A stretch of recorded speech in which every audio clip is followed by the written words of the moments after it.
What's happening, everyone, and welcome to the Rory Jennings show on talkSPORT. What a sensational day of football we have seen today.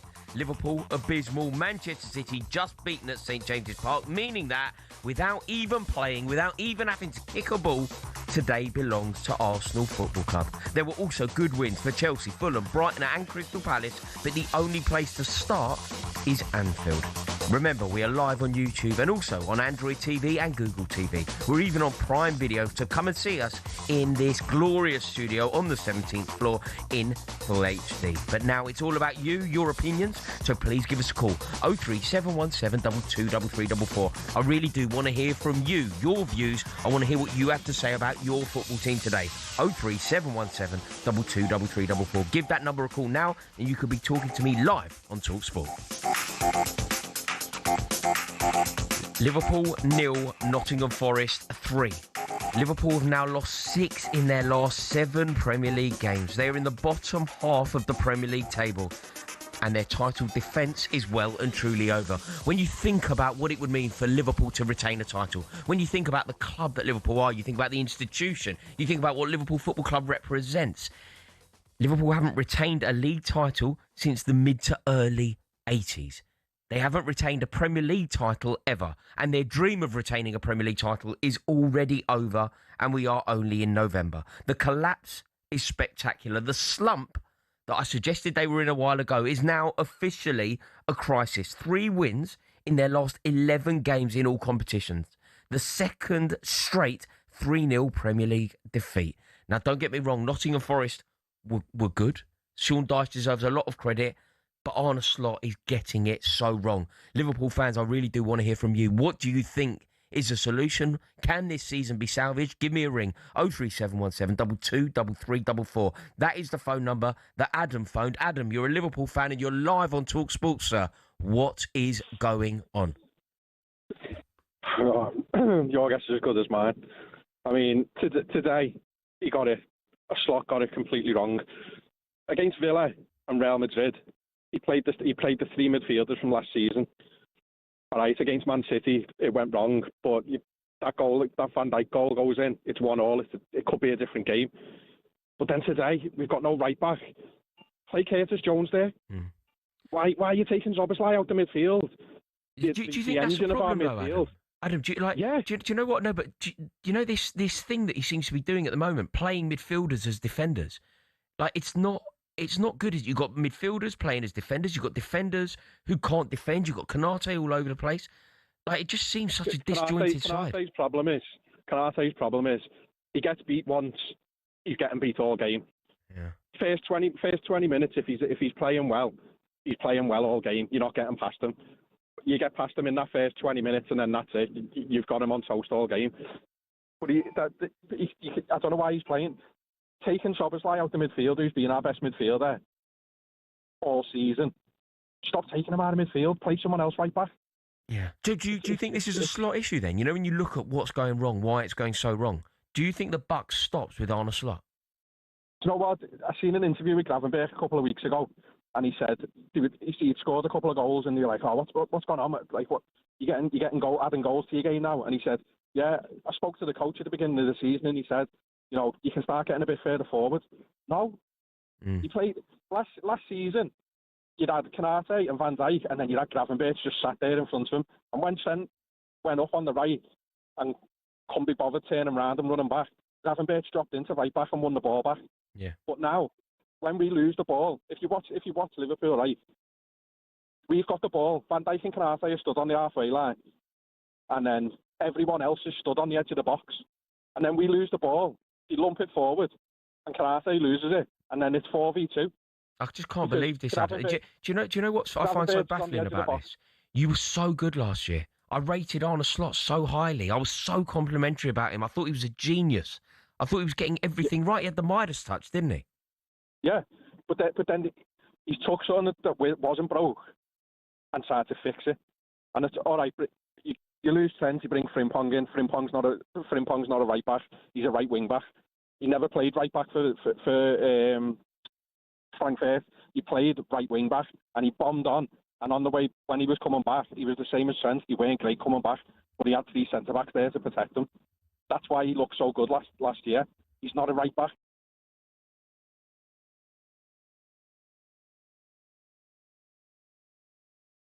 Oh, Bradley. You got Bradley, belter right back. He's injury prone. Yeah.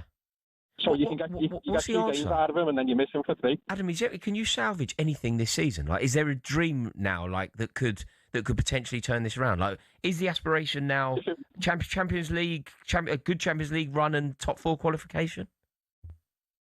That's looking like the best one, isn't it? I can't believe it. The thing I'd do as well, I'd stop trying to play 3 forwards. You've got Isak, Ekitike as well. Why is he benching Ekitike? Yeah. He's flying. He's just scored. Did you see the goal he scored for France in the week? Yeah, pick the ball up on the halfway line. Yeah, Didier Deschamps couldn't believe it, could he? You see Didier Deschamps' reaction to Ekitike's goal. Yeah, ran through 5 players, slotted it in the bottom corner. Comes back to Liverpool. No, benching you, mate. For Isak, who's played like 33 minutes all season. So if you want to put them both in, play your 4 defenders. Gravenberch just in front of them, McAllister and Zoboslai, and then put Wirtz in just behind. 2, and then what? 2 up front. 2, yeah, I suppose Ekitike played in a 2 up front for Frankfurt, didn't he? He played in a 2 up front with Marmouche. That's a great call there from Adam. Really, really interesting stuff. It sounds very pessimistic. It sounds like Liverpool really are all over the place, and what the solution is, I don't really know. Liverpool fans, please do get in touch. 03717 22 3344. We're going to stay with the phone lines now, and we're going to talk to Jackie Knuckles. Jackie, regular listeners will know you're a Manchester City fan. What have we just witnessed here? Oh, Rory, it's a very difficult place to go to. They've got a very, very good home record. Sorry, unacceptable, Jackie. Unacceptable. What do you mean unacceptable? Unacceptable. Why? It's not. You're a team. You're a team competing for the league. You've just beaten Liverpool. There's no context here. Newcastle are a beatable team this season. This is a disaster for Man City, isn't it? I won't call it a disaster, Rory. Like I said, we're only in November, aren't we? I mean, the Arsenal fans are going to be jumping for joy, aren't they? But you know what I'm saying? We're in November. There's a long way to go. But the boys, I said to who's producing, because he rung me up to come on actually, and I did say we all stop doing that. It's that Ariel. Oh my God! At the end of the day, we always seem to struggle after an international break. September we did, October was Villa away, and now this. So, like Pep said, it's the start of the season now, and we've just got to get back on track next week. We've got Leeds at home next Saturday, then we've got Sunderland at home the following Saturday, and then we got, oh God in heaven, baby noises now. Do you know what, Rory? At the end of the day, I'm not going to cry about it. There's a long way to go, like I said, but we didn't perform at our best today. I was optimistic we'd get a draw, but obviously, and that goal, it was offside because Ruben played him onside. Yeah. So what can I say? And Haaland didn't get his 100th goal, but I'm sure he'll get it next week. Carry on with your violins and your baby noises and your slapping. I'm not bothered. I'm the Jackster, Rory. My mate sat here next to me is a Liverpool fan. So we've both had a bad day, haven't we? Yeah. I honestly can't believe it, Jackie. Do you feel like you've got enough to genuinely launch a serious and sustained bid for the Premier League title this season? 4 defeats now in the Premier League. Yeah, it depends now, doesn't it? Because Arsenal have got Gabriel injured. They've got quite a few injuries. So we'll have to just see what happens tomorrow. I think if they win tomorrow, I think it's going to be very difficult to sustain a title challenge. But we've just got to play as best we can. And, you know, it is what it is, Rory. It's football. These things happen, don't they? But hey-ho, I'm not too disheartened. I'm disappointed, of course I am. When it went to 1-1, I thought we could go on and win it. But they held on and they deserved the victory in the end. So there we go. There we go. There we go. There we go. Jackie, great to speak to you. Thank you, Always Rory. a joy, Take care. Jackie. Good luck. Thank always, you. Take care. Always a joy. Thank you very much. Do you know, I can't believe that this is happening. I can't believe that Liverpool are in this situation. And there is now a genuine conversation happening, at least online, as to whether Arne Slot is the right man to take Liverpool forward. Do you believe that there should be a debate about Arne Slot's future? Do you think he is the right man at the club? Do you think that you should extend a courtesy to a title-winning manager that goes beyond a bad period? Manchester City fans, Newcastle fans, I really want to hear from you off the back of that brilliant game where we saw Harvey Barnes do what he does best and get in amongst the goals. He's had a difficult time up in the northeast, but he really did find his feet today. There was misery up in the northeast for Manchester City, but the phone lines are open. 03717 223344. I'm looking forward to talking to you next on the Rory Jennings Show on talkSPORT.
happening, everyone? You are listening to talkSPORT, and it is Rory, Jennings taking your calls. 03717 223344.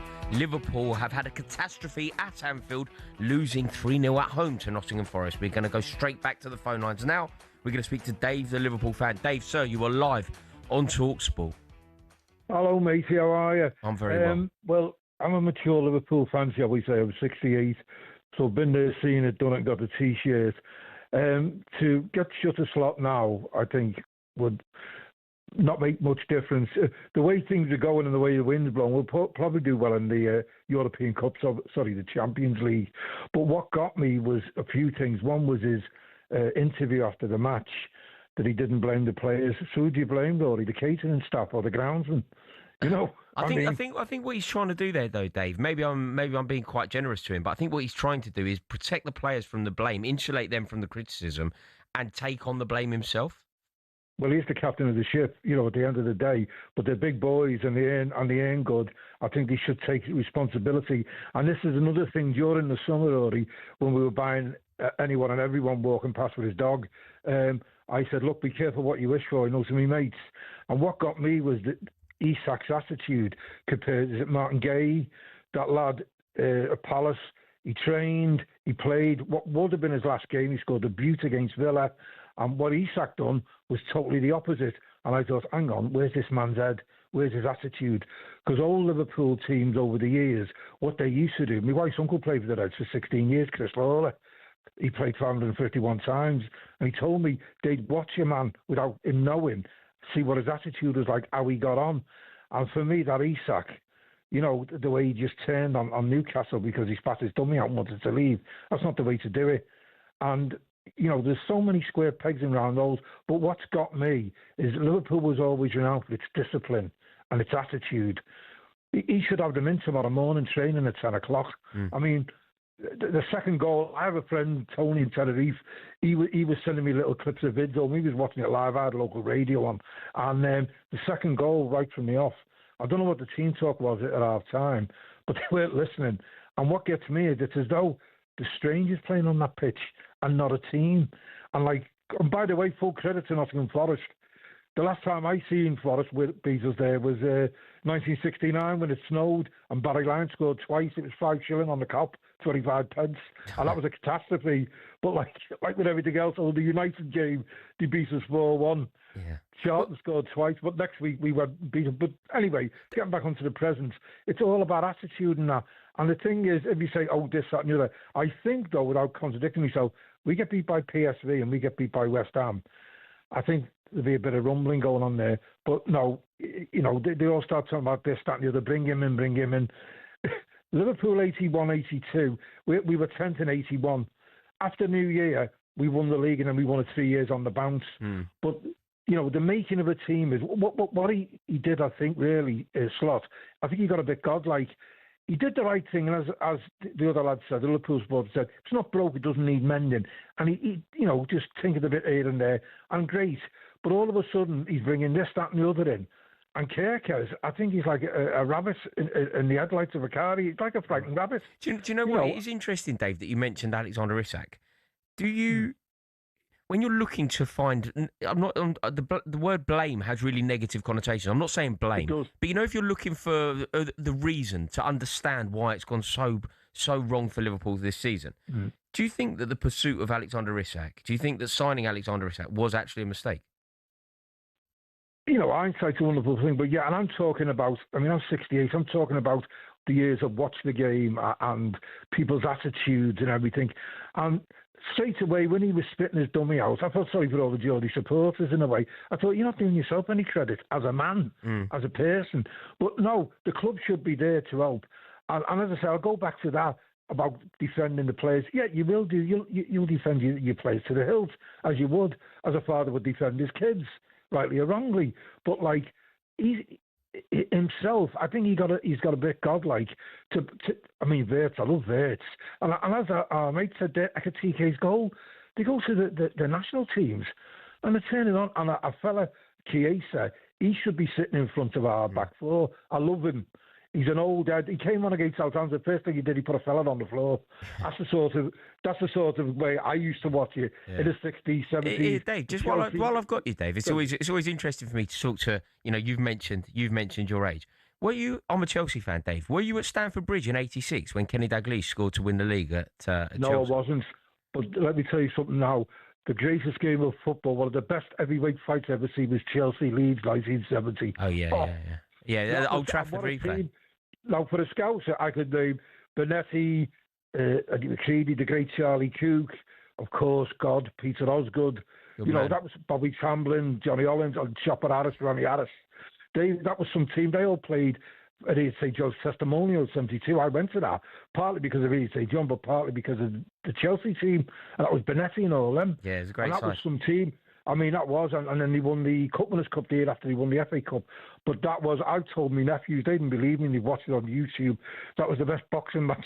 No, it's amazing. Dave, it is great to talk to you. It really is. Thank you so much for your call. It really, really interesting stuff there. And Dave has been quite kind. He doesn't want to apportion blame, but I've just seen a stat regarding Alexander Isak that has blown my mind. Alexander Isak is the first Liverpool player in Premier League history to end up on the losing side in each of his first 4 starts for Liverpool Football Club.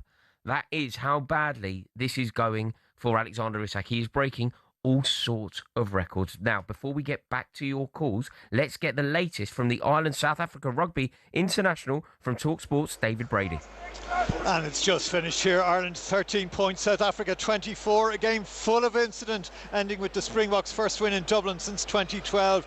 Referee Matthew Carley will be all in the headlines tomorrow, dishing out 5 yellow cards to the home side, 4 in the first half, one of which for James Ryan was upgraded to a 20-minute red. It was 19-7 for the visitors at the break.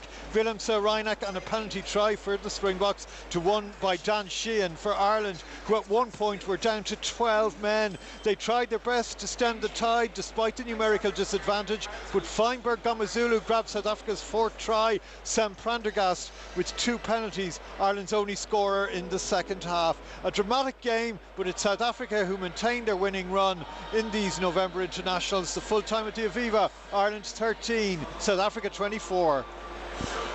Thank you very much, David. We're going to go straight back to the phone lines now. We're going to speak to Ollie. Ollie, you are a Liverpool fan.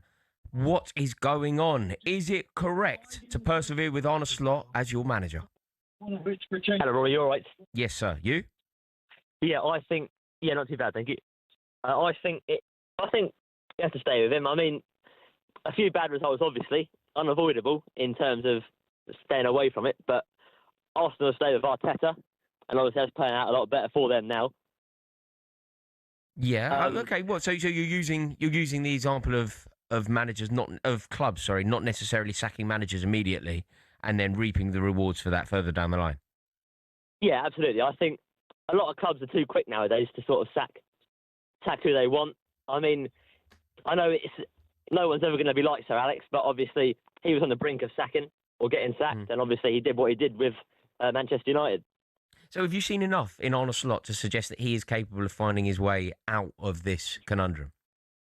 Yeah, absolutely. I mean, obviously he's got more of the players he would have liked this season, and some of them aren't doing as much as we'd like. But obviously showing what he did last season with a set of players he didn't really have control of over, I think, yeah, he's 100% trailing Okay, up. fine. I kind of agree with you, and I think that we should extend a courtesy to the winning manager, the championship manager, the manager who arrived and won the league in his first season. It's incredibly impressive. I believe that he does deserve the respect that you are sending his way. However, my question to you, Ollie, is there a line? Is there a line where Liverpool cannot persevere with Arne Slot anymore? Nobody could have predicted that it would get this bad. And then I immediately think of that Mick McCarthy meme. You know when it goes, it can't get any worse, can it? It can. Can it get worse? It definitely. I mean, it can get worse, yes, but obviously on the upside, it can get a lot better. And what's your prediction? Does it get better? Like, when you look at Liverpool's fixtures, when you think about what you've seen so far, when you put it all together, does Arne Slot get it going in the right way? Your next fixtures, you've got your next league fixture, you go into West Ham. On paper, obviously, it's a lot of talk on paper, but on paper, it should be a win for us. And And that could be the one that gets us back on track. Obviously, you could say that about any game, but You got PSV where you should be fine, and equally in Europe because of the way the Champions League is, there's no real jeopardy there. But you've then got West Ham United, Sunderland, and Leeds United. Now they feel like fairly favourable fixtures, but if you don't take maximum points out of those, people are going to start asking some serious questions about Arne Slot. Yeah, I think maximum points is definitely the thing. I think they're all pretty, compared to what we should be, and not sort of a team that we should be getting any points taken away from. Okay. They should be maximum point games for us. I mean, Okay, before I let you go, Ollie, final question. Where did Liverpool finish this season?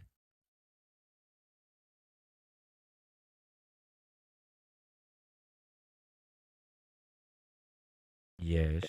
Right, Ollie, thank you so much for your call there. Now, still to come on talkSPORT this evening, it's the best boxing show on the radio. It's Fight Night. But keep your calls coming into us, and I would love to hear from some Arsenal fans who must be in dreamland this evening as Liverpool and Manchester City both suffer defeats. 03717 223344 is the number that you need to air your views to the nation on the Rory Jennings Show on talkSPORT.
Corinthian Casuals are a team in the Combined Counties League Premier Division South. Despite that, they're one of the most important clubs in world football. Here's why.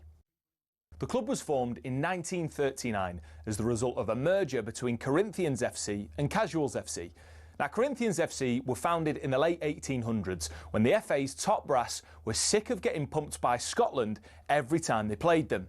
As a result, a man called Nicholas Lane Jackson set up an amateur side which would bring in the best players who could all play for the national side. And it worked. It wasn't long before England were dominating the international fixtures they played, and it was largely down to Corinthians.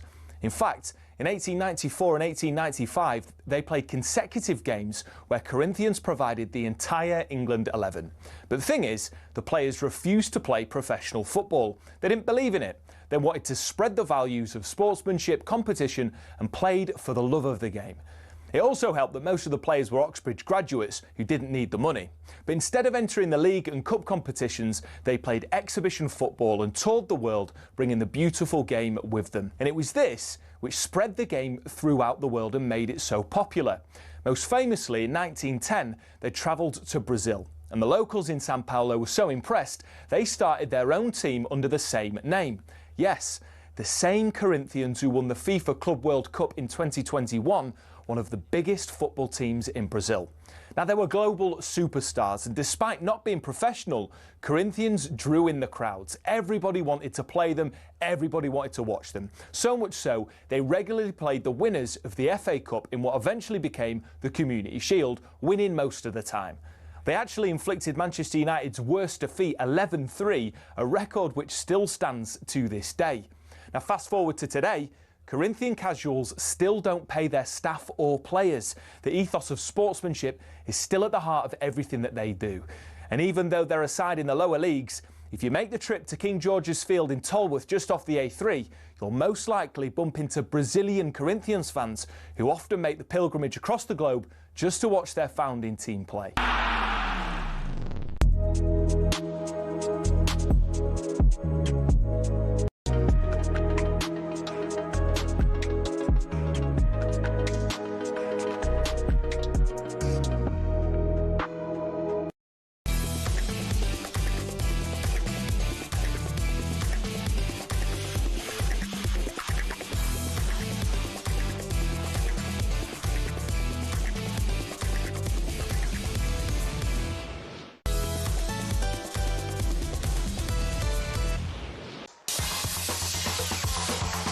What's happening, everyone? You are listening to the Rory Jennings Show on talkSPORT. It has been a pulsating day of Premier League action, but there is a statistic that I need your thoughts on. There is a statistic that we need to analyse because I cannot believe that this is true. Alexander Isak, you think of the fanfare, you think of the toing and froing, you think of the transfer saga that involved him over the summer. It was the story. Everything that was going on in Premier League football revolved around Alexander Isak. Are Newcastle going to sell him? Is he going to prize his way out of the club? Are Liverpool going to get their man? And we thought that he would go on to break records. I don't think it was a weird thing to say, and he has. Alexander Isak is the first Liverpool player in Premier League history to end up on the losing side in each of his first 4 starts for the club. Alexander Isak, on 4 starts for Liverpool Football Club, has lost 4 times. That is a statistic that hasn't been matched in the Premier League era. That is how badly it is going for Liverpool. It has been, though, a sensational day of football, a magnificent game of football at St James's Park that ended with Manchester City being beaten by Newcastle United. Liverpool were abysmal. There were good wins for Chelsea, good wins for Fulham, good wins for Brighton, and a good win for Crystal Palace. But the only place to start, the place where it is all going on, it is Anfield. We are also live on Prime Video, to come and see us in our full HD studio. It really is sensational. But remember, this is about you and your opinions. Give me a ring, 03717 223344. We are going straight back to the phone lines now, and we're going to speak to Muzzy. Muzzy, sir, you are live on talkSPORT. Hi, Rory. I hear all the talk about Alexander Isak, and sometimes it's been Wirtz, and sometimes it's been Kirkes, and sometimes it's been other players. I think the problem starts with Arne Slot. I don't think he's building a system to get the best out of the players. That's the first thing. And then the second thing is he comes out in press conferences and talks about, oh, we can't play against the low block, or we can't play against long balls. And in my opinion, that doesn't make sense, because it's your job to find solutions. So you can't keep telling me, if I'm late for work all the time, my solution is wake up earlier. I can't just keep waking up late every day and then going, well, I don't know what's going on. It doesn't make sense. And I feel like that's where I'm at with Arne Slot. and it's becoming a problem. It's making other players look bad. Everyone knows what it means to play for Liverpool Football Club, and it's like these players are playing without passion. I've heard earlier excuses about God rest his soul, Diogo Jota's death, and I feel like it's up to. And it's not entirely up to the manager, but it's up to the manager to galvanise these players, play for him, make this season about him. Let's win it for him. That's what he would have wanted. I feel like he's a very passive manager. There's no passion in him, and it's a frustrating place to be in. I think his time is up. Do you know, it's interesting when you talk about his managerial style, because a lot of what you said I agree with. Like, I remember when you went into the game against Brentford, and he basically went, we really struggle with set pieces. We struggle to deal with set pieces, and you're like, wait, you're about to play Brentford. You're about to play a side that are almost built in the vision of their manager, who was a former set piece coach. Like, don't flag. Exactly. But now this is where it gets slightly different for you and I. I'm a Chelsea fan, and the second that I see a manager going wrong, the second that I see this run of form, my immediate thought is sack the manager, because that was our model. That was what Roman Abramovich would do. Roman Abramovich would sack anyone. And there was literally nobody who was sacred. You know, when people talk about the run that Pep Guardiola was in last year, Pep Guardiola, off the back of winning 3 league titles in a row, off the back of winning a treble, off the back of winning a Centurion season, it wouldn't have mattered. Roman Abramovich would have sacked Guardiola when he lost 9 out of 11 games last season. 100%. Arne Slot is your manager. He won you a league title in his first year. He dethroned the Pep Guardiola that we were just talking about. He prevented 4 in a row. He got there before Mikel Arteta. Can you sack him? 100% we can. 100% we can, because it's not all in the it is a results game, but it's not all in the results. And you can sack managers and be successful, like Abramovich was, or you can sack managers and potentially be successful, like it seems Arteta's about to do. But my problem with Arne Slot is beyond that. I feel like the passiveness of him, it doesn't sit well with me. And to come out and say, oh, these are the problems that we have, and game after game after game, we see the same system and we see the same problems arising. That's where my problem lies. I cannot fathom it. It doesn't make sense to me where you've identified a problem and we're going back months. We're going back to, some people would say the PSG game is when we started playing badly. I would say just after we won the league, and then the excuse then was, oh well, the players have gone on holiday. There was videos of them in Ibiza. It was whatever at that time. But now we're in a situation where it's a fresh season. Do something, come up with solutions. But to come out in every single press conference and tell me, oh, this is our problem, and it's the same problem week after week. But then we could play against Manchester City, who weren't playing long balls. That we had an issue then. We played. In fact, there's various games where you said that we've come up hard against long balls, but our biggest problem at the time was being pressed from the back. Even today's game, I think our biggest problem was being pressed from the back, and I think that's how they got their first goal with Nico Williams doing the pressing. So what's the solution? You are now in charge of Liverpool Football Club. You can make whatever decision you believe is correct. What's the first decision? My decision would be to look for a more suitable manager. And the reason my decision would be that is because this manager clearly doesn't, he can't figure out what the problem is. So I need someone put in place that can figure out exactly what the problem is and how to get rid of it. Arne Slot has done the first bit, which is seeing what the problem is. But anyone that watches any Liverpool game can tell you that's what the problem is. We see a set piece and we're automatically scared that something's going to come of it. So the next step is to find the solution. So I would find a manager that is suitable enough to come up with the solutions. It's interesting because it's not. Do you know, when I would agree with that. That's how I always view football. I always think the manager gets the praise when things go well. The manager gets the blame when they don't.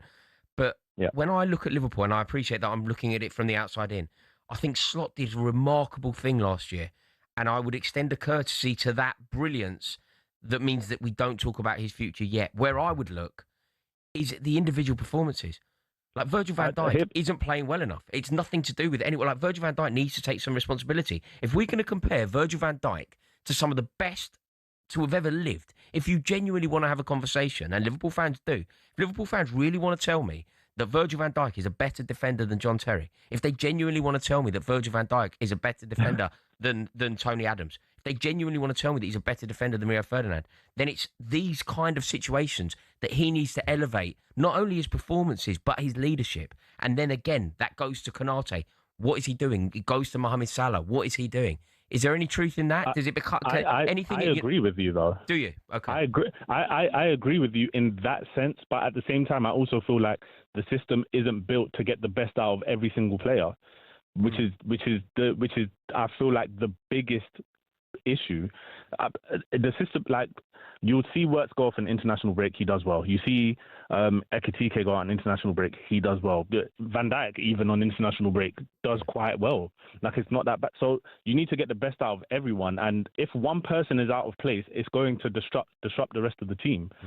Quite simply. And I feel like last season, everyone says that it was Klopp's team and this, that, and the third. I don't pin it down to that. I think he done a fantastic job as well last season, but he played a completely different system to the one that he does now. And then my thoughts automatically are, this is the system that you always wanted to play. And last season was kind of like, we'll cope with what we have at the moment.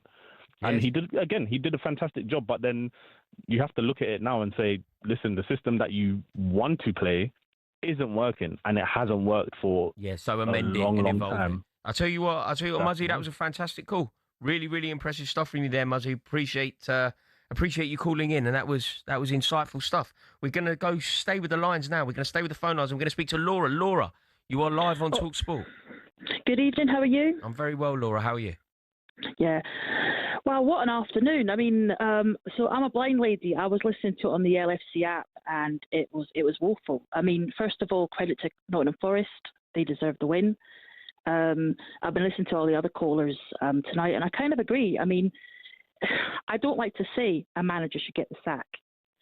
However, you have to look at what's happened over the whole of this season. Last season was amazing, and he won the league, and he deserved to.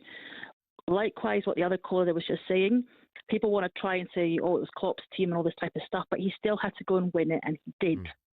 But this season, I mean, for example, some of the things he's been saying, so for example, like highlighting some of the deficiencies, the interview after today's game, and then even some of the tactical, the sort of the players he's been playing in certain positions. For example, he seems hell-bent on playing Szoboszlai at right back. You know, obviously we had injuries there today. Why not get Gomez again? You know, for example, sticking with Kirkes. He's obviously, I mean, he did very well at Bournemouth. It just hasn't quite worked for him. Yeah. He is struggling. I mean, Robertson, for example, came up to Scotland, did very well, got his team to the World Cup. Surely he would have been, he could have given him a game today. He would have been really up for it today. Yeah, I agree. I agree with going that. Going back to the internationals, for example, Ekitike, he scored a goal for France. Isak, I don't know what's happening there, really. It hasn't, obviously, all the issue in the summer. And I agree with what I think it was Dave said earlier about his mindset and mentality. But we went for him, okay? So we've got him now. He's not... Laura, can I ask you your thoughts on that? Because when Dave said that, and I appreciate Dave was talking sort of through the lens of principle. What principle does it say? What does it say about the man that's prepared? What I would argue to that is, I thought that it demonstrated something quite admirable in Alexander Isak, in as much as he wanted to play for the champions. He wanted to test himself against the very best. He wanted to play against the very best. He wanted to play at Anfield in front of the Kop. I thought that it was almost a statement of brilliance rather than anything derogatory about his character. But Dave seemed to think that it was character, that it was an insight into his character. And now you look at everything that's happened since, and it seems like Dave is correct. Would you agree with his thoughts on that? Well, I didn't like maybe the way he went about it when you maybe looked at, say, Mark Gay, for example. So I didn't like that. But in any walk of life, listen, football's a job to these players. It's not to us. We love it. Everything's around football. To them, it's a job. They want to go to the best club and play against the best players. And that's what he wanted to do. But as I'm saying, for example, Ekitike scored, and he's probably been our best new signing, so to speak, of the ones that have came. But instead of starting him, he started Isak today. And it's just things like that. The formation that he's hell-bent on playing this season isn't working.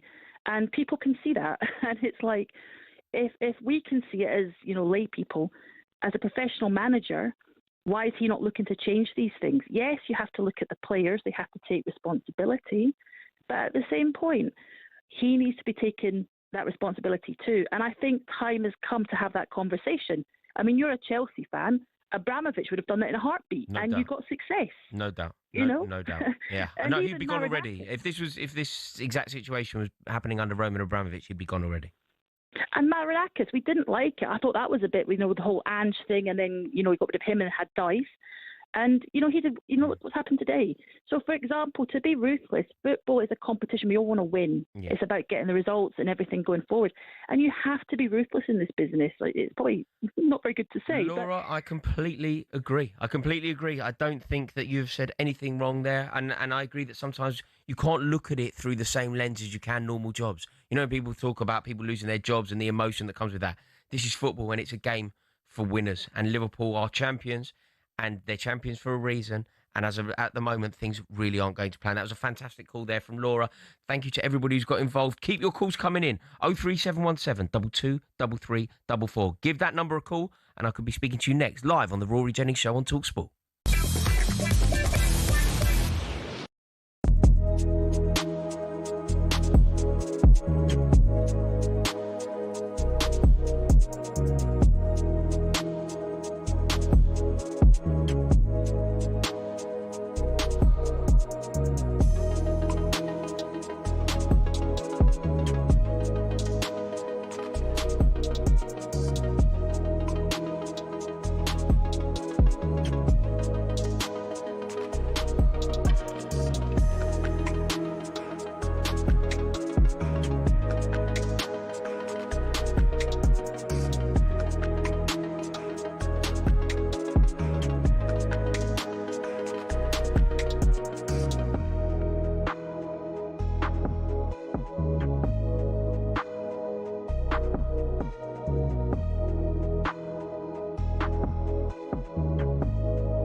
Inside the penalty area. Fired in from the edge of the penalty area by Jack Hinchelwood.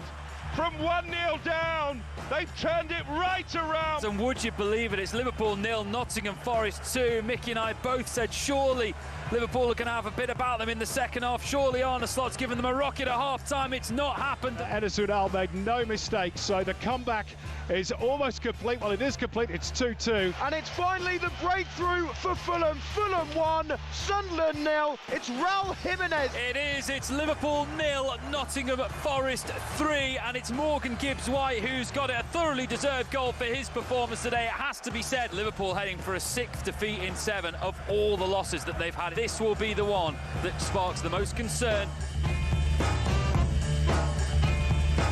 This is the Rory Jennings phone-in show, and that is how Saturday sounded on talkSPORT as the Premier League went goal crazy. And it all started with Chelsea going to within 3 points of Arsenal after beating Burnley 2-0 at Turf Moor.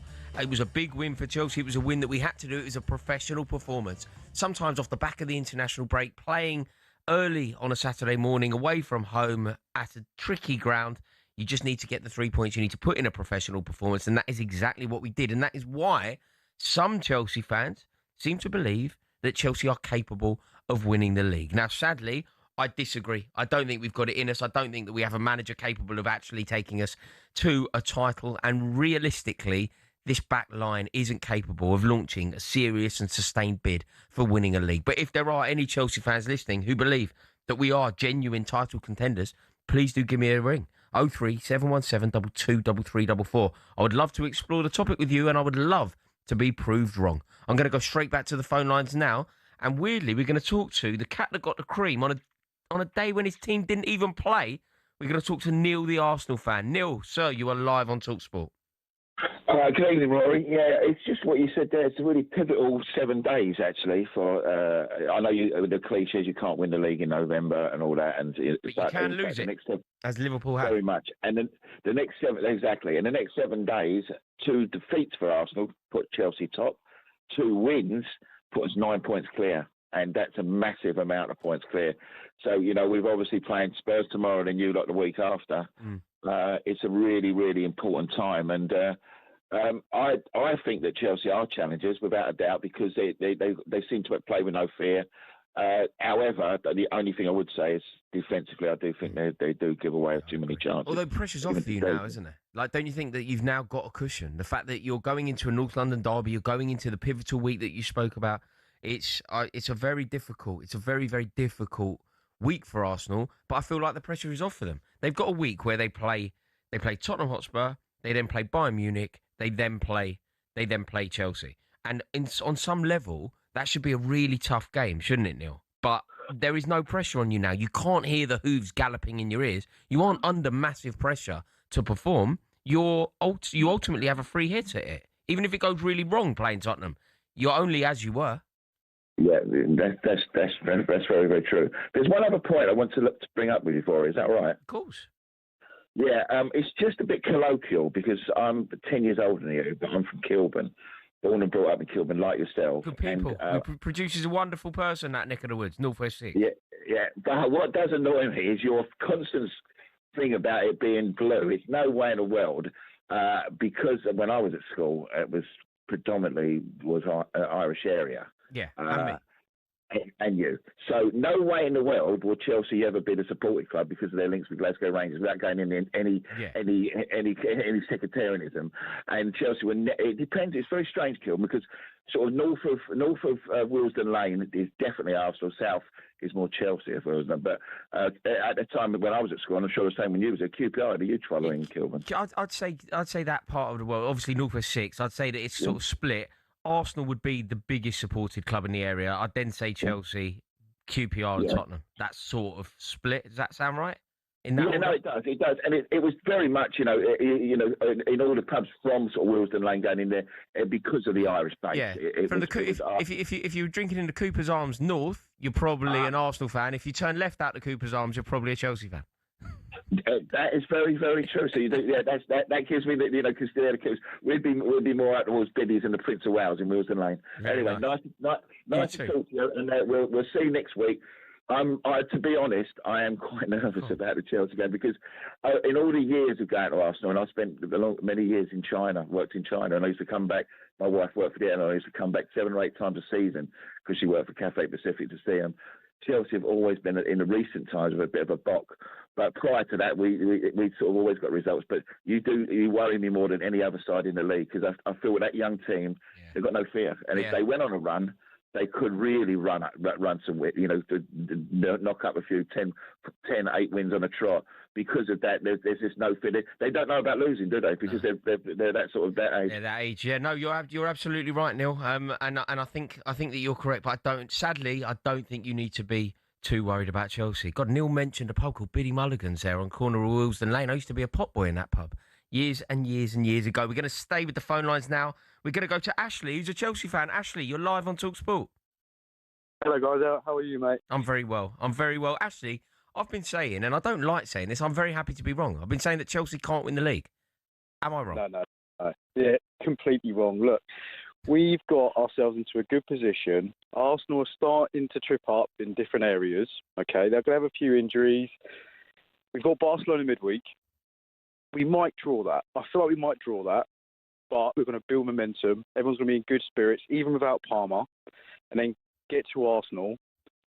I reckon 3-1 victory.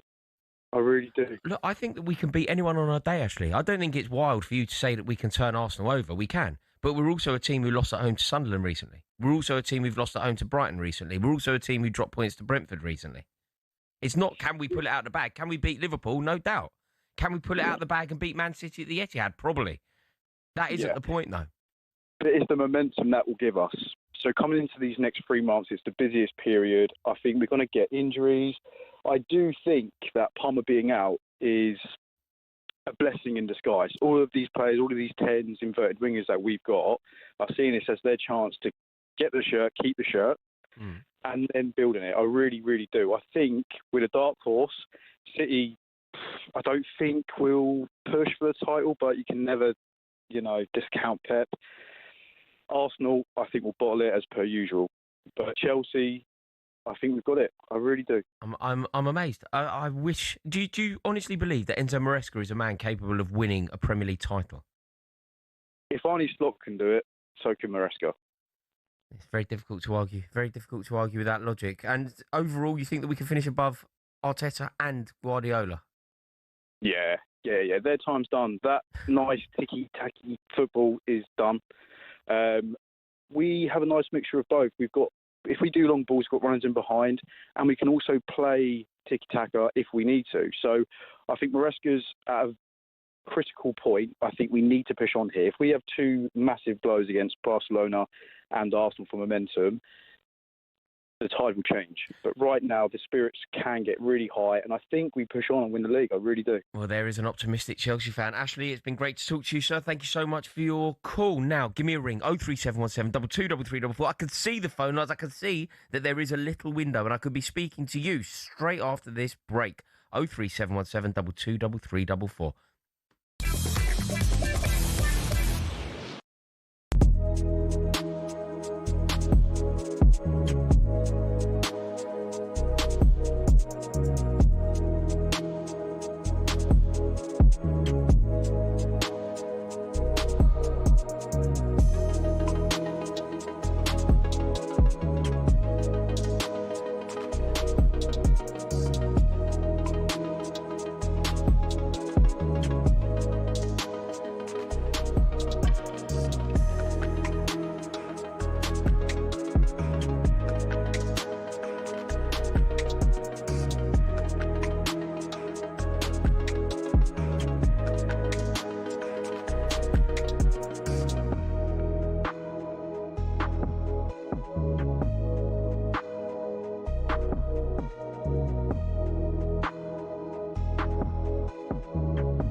it is one of English football's iconic fixtures. And Lennon has equalised! Magical game. Everybody knows. Theo Walcott through the centre. He's going to beat the goalkeeper for a second time. Is he? Yes, he is!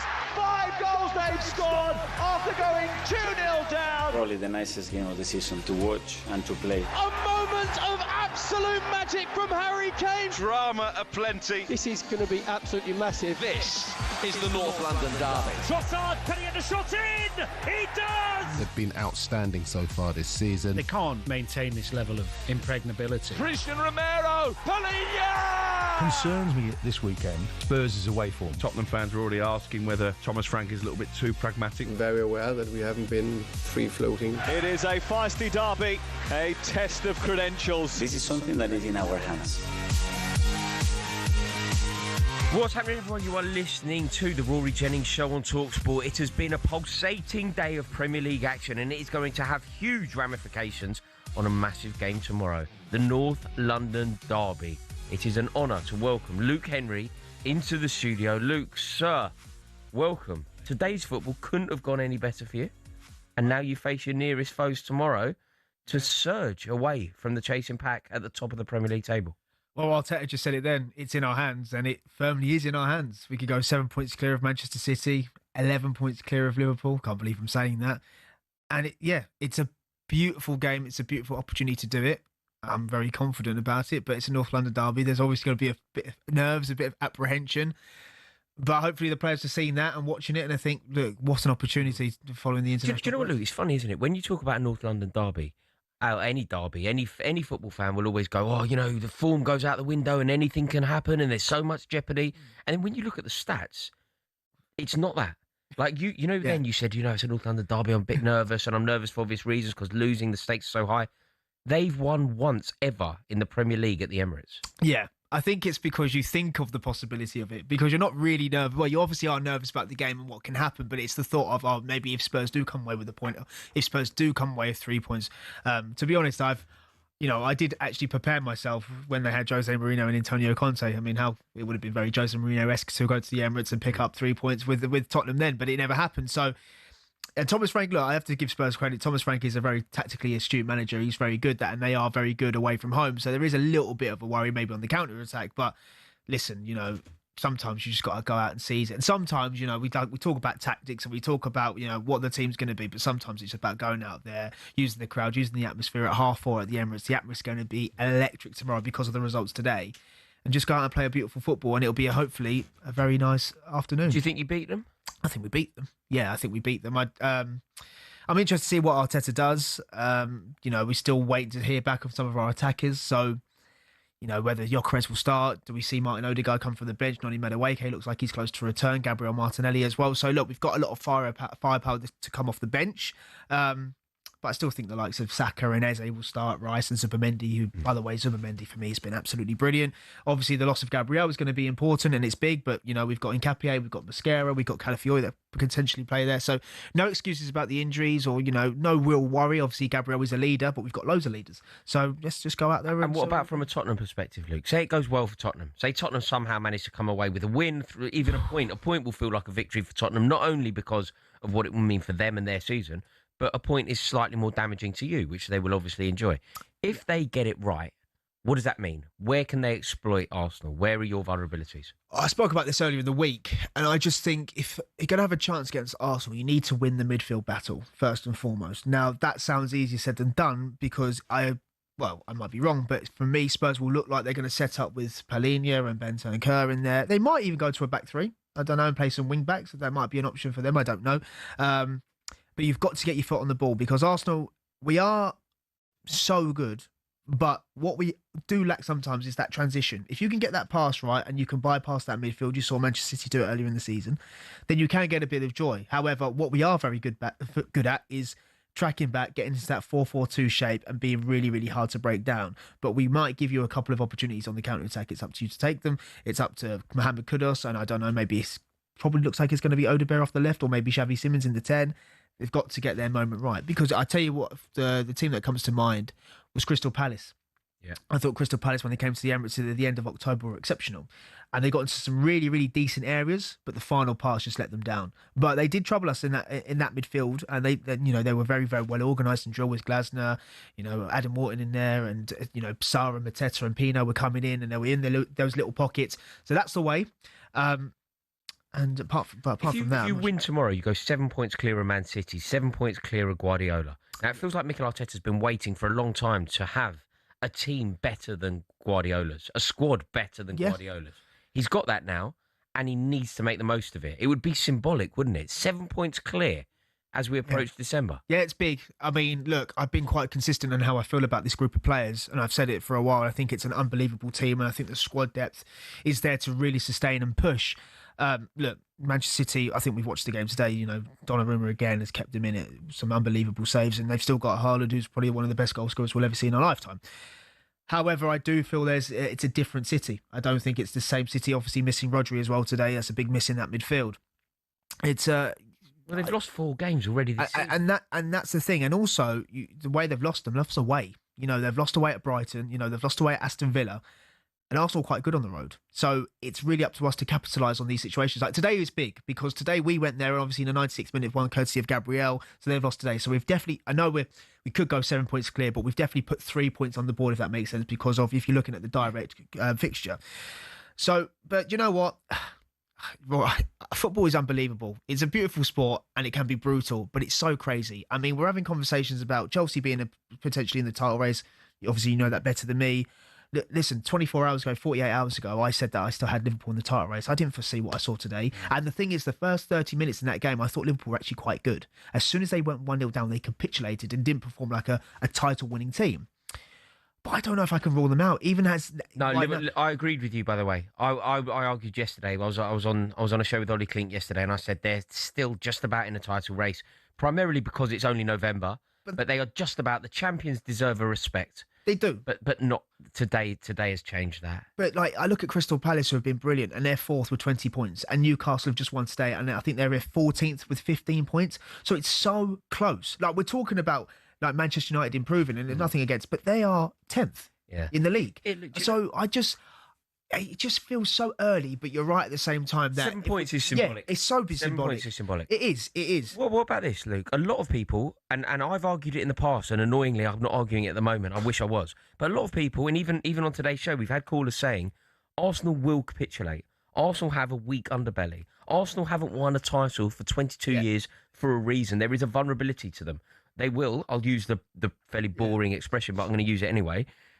Arsenal are going to bottle it at some point this season. Do you see the traits of that in this team? Do you feel like there is that, I guess, weakness would be the right word? I don't, and I can understand rival fans will say that because it's probably a coping mechanism to deflect on their other teams right now. And they'll use it because it's happened in the past. If you want to call that bottling or whatever, that's absolutely fine. I obviously don't agree with it. I think there isn't... There's a belief in that squad. There's a maturity, and it depends how you go. You can use it how you want. And I think people get caught up in last season and how, I put commas in front of this, how negative it was. But we still finished second and got to a Champions League semi-final in the midst of being really negative, and it was so many injuries, and we weren't actually as good as we can be. But no, I think I don't look at this group of players and think that they're going to bottle it. In fact, it's very funny how the narrative changes so quickly after that draw to Sunderland. I don't think you would have even asked me that question if it hadn't been for the equaliser, because Arsenal had one of the toughest starts to a season, 8 wins out of 11. We weren't even conceding shots on target in October. And now, as soon as City beat Liverpool, it was watch your shoulders. And now, after the draw, it was Sunderland. It was like, are you worried? And now everyone thinks because of one injury to Gabriel, even though we've had fair few injuries this season already, Arsenal are going to bottle it. I don't really get where the conversation has come from. You need to have a sustained run of poor performances. Now, let's say the worst does happen tomorrow and we do drop 2 points and we go, and I'm at the game on Wednesday against Bayern Munich, and if I come to you and I say, oh my God, we were outclassed for 35 minutes against Bayern Munich, then we go to the bridge and then we stumble again, then I can look at it and go, well, there's a body there to go, okay, there's a cause for concern. Maybe. But off the back of a brilliant second half and and a draw, I don't think the conversation. Luke, I agree with you. I think the point of Sunderland was a good point. I know what people are doing. It's because, again, it's the lazy thing. We haven't won the Premier League since 2004, so you can jump on it. But if you actually watch Arsenal play this season and the performances that we put in, not happening. What's the score tomorrow then, Luke? I've said 2-0, so I'll be. I've to Arsenal. Why'd you do that? And then I've said Eze and Saka, so I'll stick with that. 2-0. But the first goal will be very, very important, and it will can change the game if Spurs do get the first goal. They can sit back and they can go on the counter attack, which probably suit them more. But I think we'll win 2-0. There we go. We will have updates of the North London derby from 4:30 on Game Day Live tomorrow with Sam Matterface. But for now, keep your calls coming into us. 03717 223344 to air your views on the Rory Jennings Show on talkSPORT.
Now, thanks to our friends at Virgin Hotels Las Vegas, we're giving you and a friend the chance to win the ultimate trip of a lifetime to Las Vegas. Picture this, you and your best mate flying upper class from London to Las Vegas, checking in to a luxury spa villa for 4 incredible nights at Virgin Hotels Las Vegas, cheering from the stands as the Las Vegas Raiders take on the Kansas City Chiefs. And to top it off, we're going to give you £5,000 in cash to play with. So clear your calendar from January the 2nd to January the 7th, 2026, because nothing starts a new year like Vegas. 21 plus, UK excluding Northern Ireland. For a chance to win, text WIN to 83338. Text at £2 plus standard network rates. Bill payer's permission required. Or call 03434239761. Calls are charged at standard rate. All entries must be received by the 28th of November at 4 p.m. This is a network promotion. Run across talkSPORT, Virgin Radio UK and Talk. Full terms and conditions at talksport.com. Now, before we go back to your calls, let's hear from the Manchester City manager, Pep Guardiola, who had his say on his side's 2-1 defeat to Newcastle. So I think in the second half we started really well. And I had the momentum, and we arrived, the chances, and we find the players in the positions, and after we score a goal, they score a goal, and after we equalize, and after that, the moment, when they have moments, said, okay, we take the game again, you know that, but after we concede the second in a situation in the corner, and after, it was more difficult because Bodman was in the pitch, and defensive deep, it was more difficult. A distraught Pep Guardiola there, and it did really feel like the return of Newcastle United. That is the kind of statement victory that could galvanise them and start their season. Let's talk now to Dylan, who is a Newcastle United fan. Dylan, sir, you are live on talkSPORT. Harvey, Rory, mate, how are you doing? Yeah, very well. Congratulations. What a victory. Yes, has anyone seen Sunderland? Has anyone seen Alexander Isak? No, I didn't think so, because I'm telling you now, mate, right? This season for Newcastle, right, we're gonna win the League Cup back to back, and I was on talkSPORT. I don't know, maybe it was last month, about 4 weeks ago. I was speaking to Jason and Jamie, and I told them that there's a chance, a good chance that Newcastle, when we play Sunderland at St James's Park, we could beat them 10-0, and they laughed at us. They thought I was ridiculous for saying that, but. You know, can I just point out, Dylan, Sunderland are 6th in the league. You're 14th. Yeah. So has anyone seen Sunderland? I mean, I can see them. They're 6th. Yeah, they're 6th in the league. But what I'm trying to say is, when they come to Newcastle and they come play at St James's Park, right? We beat Sheffield United 8-0 a couple of seasons ago, right? And Southampton got beaten 9-0 off Leicester about 4 or 5 seasons ago. So it's not out of the realms of possibility for Newcastle to go and beat Sunderland 10-0. And another thing that I also said when I called up a couple of weeks ago, I said that Harvey Barnes, in my opinion, is a better player than Gordon because he's more prolific in front of goal. And now that also got kind of shrugged out, like laughed at. But I think for me, watching that performance today in Newcastle, I would definitely start Barnes over Gordon. I'm not. Yeah, I don't disagree with you on that one, Dylan. I don't disagree with you on that one at all. I think that Anthony Gordon could certainly fall on his sword for a bit. I don't think he's been playing well enough. I don't particularly like his conduct, and I think that you could be onto something. I think Harvey Barnes has done incredibly well. Can I ask you a favour, Dylan? Will you call up this show when you play Sunderland? Promise me now, regardless of the result. So, look, if you win 10-0, I know you'll call. Oh, yeah, but I'm saying if we actually win 10-0, right, I think I just deserve, like, godlike status for the rest of my life. Because if you win 10-0, you come and do this show, you co-host this show with me. Yeah, 100%, mate, that's a deal. Deal. Thank you so much. Great to talk to you, and congratulations. A massive, massive win. We're going to now go back into the phone line to speak to Damien. Damien. You're a Liverpool fan, aren't you? I'm indeed, yes. Good evening. What do you make of it all? I think the trouble is we all got carried away with the big numbers with the signings and everything else like that. I agree teams strengthen from a point, obviously a position of strength. But you normally only sign 2 or 3 players. We've signed 6 first teamers and we've got rid of 6 squad players to obviously try and balance the books. And it just looks totally unbalanced from... you've got 6 people that you signed that expect to play, and the attitude just isn't right with any of the the new players. I mean, Isak looks like, it was a blackmail signing. Do you know what I mean? We've caused chaos at Newcastle, and we've sort of had to sign in to put that right. I mean, how do you put it right, Damien? There's a lot going wrong, and I know that we can explore all of the reasons why it's going so wrong. But trying to look ahead, how do you get this train back on the track? Well, to start with, he's going to have to start putting some younger players in, I think, to try and balance the squad. As I say, players that, their expectation is only to play 15, 20 minutes. That's what they're psyched up to do. A bit like rugby when they come on as finishers in the second half or whatever. Do you know what I mean? We've got too many starters. We've got too many players that expect to play 70, 80 minutes. And we haven't got enough players that are coming on with 20 minutes left to either change games or see games out or anything else like that. Do you have full faith in Arne Slot? I think he's earned the right to put it right. I don't think. I mean, the only thing I don't agree with him is I don't think the squad needed as massive surgery in the summer as he gave it. I think that squad still had plenty of years left in it. And he got rid of Harvey Elliott, good player. I think that would have could have potentially been a starter in the future. Kwanzaa again, and yet he's put buyback clauses in all this. So he must obviously have some sort of faith in these players. So why would you then sell them? He's only sold them because he's had to balance the books. Yeah. Can you salvage anything this season? What's the dream? I think top four I think would be great in the league. There's always those Anfield nights for European competition. Once you get into the knockout stages, they're always fair games. You know what I mean? There's always potential. But I think the other problem we've got is, everyone's having a slag a guy at Canati at the moment, saying that he's got his head in a move. Well, the bloody hell's going to sign him at the moment? He's playing shocking. Yeah. No, I don't disagree with you. I don't disagree at all. I don't quite know what the answers are for Liverpool, but there are an awful lot of questions. Thank you so much to everybody who has joined me this evening, but that is it for me tonight. And as always, thank you to everybody who's called into the show. I'll be back on Friday evening from 7 p.m. with Thank Football. It's Friday, and there's a lot of live football on talkSPORT this week, including Manchester United versus Everton in the Premier League on Monday and Arsenal hosting Bayern Munich in the Champions League on Wednesday. And remember, you can hear all of Sunday's goals as they go in, including the huge clash between Arsenal and Tottenham on Game Day Live with Sam Matterface from 1:30. That's followed by majestic and experienced Premier League manager Alan Pardew taking your calls from 6:30 tomorrow night. But coming up next, it's the best boxing show on the radio. It's Fight Night right here on talkSPORT.